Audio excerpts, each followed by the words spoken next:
You've heard this man before, but not quite like this. So we are super excited. First album in 30 years, if I'm correct on that. Matt Rollings is You are correct. joining us. So, Grammy winning producer, you have played with Alison Krauss and you've been out on the road with so many different people. I mean, the list is just astronomical. I could go on and on all day. Why now did you decide to do this album for you? I didn't. This album sort of decided to do me, I think is sort of how it happened. So I'll be brief about the story, but you mentioned Alison Krauss. So I toured before the pandemic hit. I did uh, two, three. One, 2017 we did a short tour. Then 2018, 2019 we did pretty extensive tours around the U.S. and Canada, and really amazing band, including the drummer Jay Belleros from Los Angeles, who played on Raising Sand with Allison and Robert Plant, and is just an amazing musician. So anyway, we're on a break in July of 2018, and what I do every year is usually I tour during the summer. My wife and my son come to Northern California, where I am right now. They come and hang out at my wife's parents' place in West Marin. Beautiful. Get out of the Tennessee heat. So they're up here, and my wife and I decide to get an Airbnb just down the road in a little town called Inverness, which is sits on Tomales Bay in West Marin. Gorgeous place. So you go Highway 1 north, and up near the top is this little place called Nick's Cove, and it's a seafood restaurant, and it's got a pier that juts out into the bay, right? So we have a 6:30 reservation. I'm trying to be brief, but this is how it all started. So we go out there, we walk into the boathouse, and there's a fire, there's a wood burning stove in the boathouse, this just cute little tiny little thing, the end of a pier, and there's right as on the right as you walk in is an upright piano in a boathouse, random.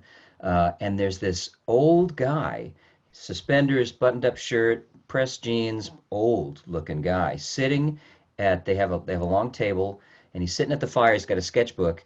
And as we walk in, my wife, and again, very uncharacteristic for her, but she looked at the piano. She thought, God, could this thing even have strings? It's in a boathouse. She plunked a note, boink.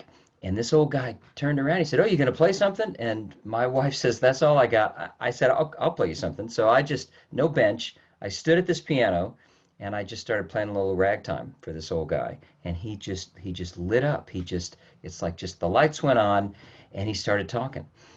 And he asked me if I was in a band. I didn't know who he was, so I was kind of playing it cool. And uh, he said, I've written two songs in my life. He said, and the first one was cut by Johnny Cash. It's called A Cup of Coffee. He said, not another cup of coffee. That's a different song. He said, mine is called A Cup of Coffee. And my wife and I are thinking, who is this guy? He Yeah. said, he showed us a sketch in his book. He had the sketch of like a point of view shot of the inside of an old semi, double shifter, like old big front semi truck. He said, if I'd kept doing that, I wouldn't have to play guitar my whole life. And again, we're thinking, who is this guy? I played a little more piano. It turns out he keeps talking to us, telling these stories. It turns out this is Ramblin' Jack Elliott, and who is this legendary figure in music. He's in the Bob Dylan, the Scorsese documentary, the Rolling Thunder Review, the big Bob Dylan documentary, and we spent an hour with him in the boathouse. I played, he talked, and I was left with this really strong feeling of wanting to make music with him. We had a real connection. We're talking about it. My wife, and this is all my wife's idea, and she said, "I have an idea. Rather than chase this thing as a producer, what if you made a record and asked Ramblin' Jack to sing on it?" And that was the start of this whole thing. It just was like a lightning bolt. Like the lights went on, and immediately my brain went, well, that's a great idea. Who else could I ask? And of course, immediately I went to Lyle Lovett because he and I have such a history. And Willie, I've done, produced two records, both Grammy-winning records for Willie.